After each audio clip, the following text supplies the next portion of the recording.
அப்ப நிலம், நீர், தீ, வழி, வெளி, இந்த ஐந்தும் தான் உலக உயிர்களின் தொடக்கம். அதற்குள்ளேதான் எல்லா உயிர்களும் அடக்கம்.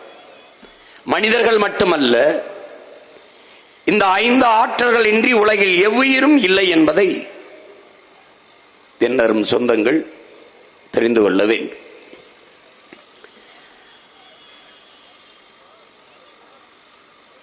இதிலே கல் தோன்றி மண் தோன்றா காலத்தே வாளோடு முன்தோன்றிய மூத்த குடி என்று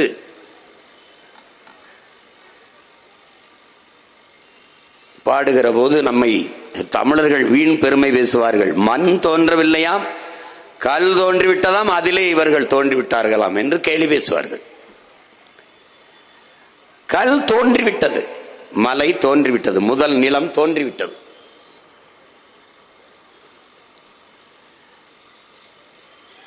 மூன்றாவது நிலம்தான் மண். வயலும் வயல் சார்ந்த இடமும் மூன்றாவது நிலம்தான்.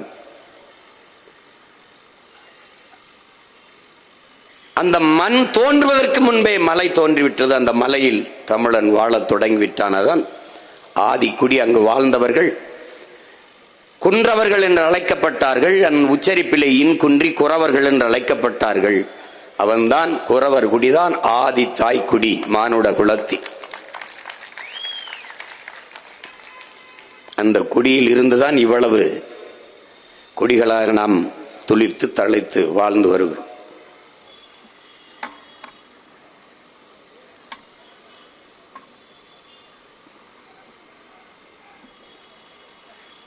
முதல்ல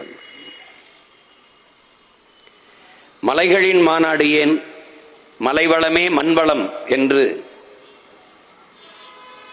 நாம் சொல்வதற்கு காரணம் என்ன?